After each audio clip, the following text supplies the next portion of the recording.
Hi, Mike Matthews, physical therapist here with the PT 411. Thanks for joining me. This video is just a condensed down and edited down version of last week's video.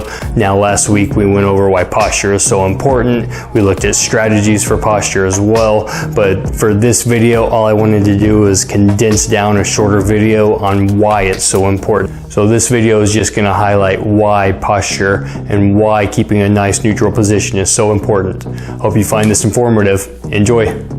Posture. Why is it so important? I'll try to keep this quick. Nobody wants to be lectured on their posture for very long. If you were to image search a picture of a spine from the side right now, what would you see? Would you see something flat going straight up and down right there? No, you wouldn't. You would see something curved like this. This from the front on this side and the back on this side. You would see this top area right here is curved forward. That's your neck right there. Your middle area, your thoracic spine, curves back this way. We look back at your lumbar spine, your lower back, it's going to curve forward again, and then down at your sacrum, it's going to curve back right here. So we're just going to look at that lumbar spine, that lower back area right here, and I have it broken down a little bit right here. You have 5 vertebrae right here, and then in between them, you have your discs. Now looking at it right here, we have that nice curve right there, which is actually that neutral curve. And we'll talk about that a little bit more here in a second, but as long as we have that nice neutral curve right there, our discs have an equal amount of weight getting distributed through the front and through the back of those discs, so we don't have any abnormal compression happening, forcing the disc in any wrong direction right there. Everything is nice and upright, nice and neutral right there. Everything is nice and healthy in this position. Now let's just take one segment of this spine right here. Let's take these top vertebrae right here, and we're going to look at it right here. If I were to flatten out my back right here, and I'm not even saying bending forward, but flatten my back out right here, 2 things end up happening.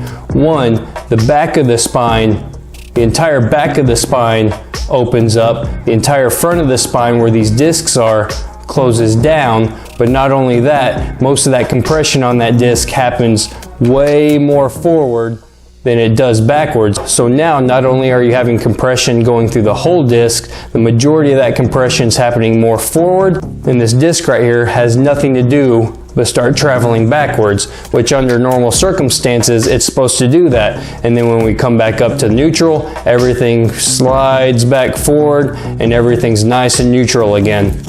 And from here, if we were to bend forward even more down here, now we're having even more compression throughout the entire disc. Even more of it's happening up here at the front, and now it's getting forced out even further and further. Whenever we come back upright, everything equally distributes and everything's all good. But what ends up happening over time, if we have that forward flex posture constantly, all that pressure is always more on the discs, especially in that front of the discs. Everything starts getting pushed back even more. This back part of this disc starts to overstretch. So eventually when we come back to that neutral position, now that this is overstretched, we lose that mechanism of that disc to redistribute going forward, and that's what causes these disc bulges out here. And what ends up happening out here in the back, this is where your spinal cord is back in this area, and this is where all those nerves come off of. So if things go out far enough, now we can start to impinge on those nerves, which can cause pain anywhere along down the back, causing those sciatica type pains or even spot pains that can show up in just random places going down the leg. It can cause weakness, it can cause numbness, tingling, sensations of heat and cold. Now, just to assume that normal posture, we are compressing against a part of the disc that will not go back forward on its own. So we end up avoiding coming back upright to that neutral position, and instead we try to accommodate for that bulge, and it puts us further and further into this position. Before you know it, we're pushing that disc even further and further back here. So our number one goal here is to avoid this. Our number one goal is to prevent this. So to prevent this right here, what we end up needing to do is maintain this nice, neutral, slightly arched posture here. It's not just the interaction between the discs and the vertebral bodies that act this way. There's lots of other structures in the spine that act similarly.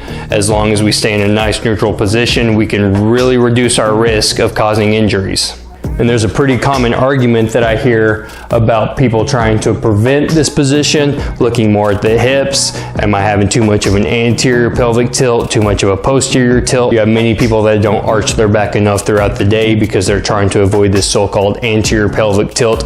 I'm here to tell you that that is bullshit. Now, this whole pelvic tilt debate and diagnosis really started as a very simple tool to teach people on a very individualized level on where just about you need to have your pelvis tilted in various positions and activities to be able to achieve this nice neutral position. And a very common question I get asked, is there too much of an arch that I can get into? If I arch it too much, can it start pushing everything in the other direction? The answer is yes, it can, but it is very, very rare for two different reasons here. If we take the same segment of the spine right here and we go over this way, we have our top level here, and we have our bottom level here. And now we're doing more compression towards the back than the front. So most of the compression is actually occurring right here. And now we're actually getting relative decompression at the spine right here. Yeah, we might get slight compression more in the back, and then things might get forced forward a little bit this way. But for the most part, all the compression is happening further back in the spine, and we're having relative decompression at the front here. Now, if we get to the point where we're here in an extremely arched position here, and then we have a whole bunch of load going forward, yes, this can go way forward here. It can overstretch here. It can start to bulge here. But there's another safety mechanism in place here. You have your anterior longitudinal ligament right here that's very, very thick, very, very strong, that really prevents this disc from going forward. So if you are overarching your back, whether it be a little bit or a lot, you are still at a much, much lower risk of injuring that lower back than if you weren't arching it enough.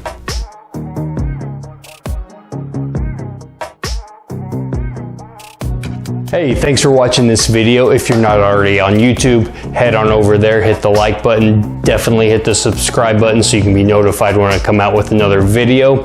If you want me to address something in a future video, hit me up in the comment section below. But other than that, thanks for joining.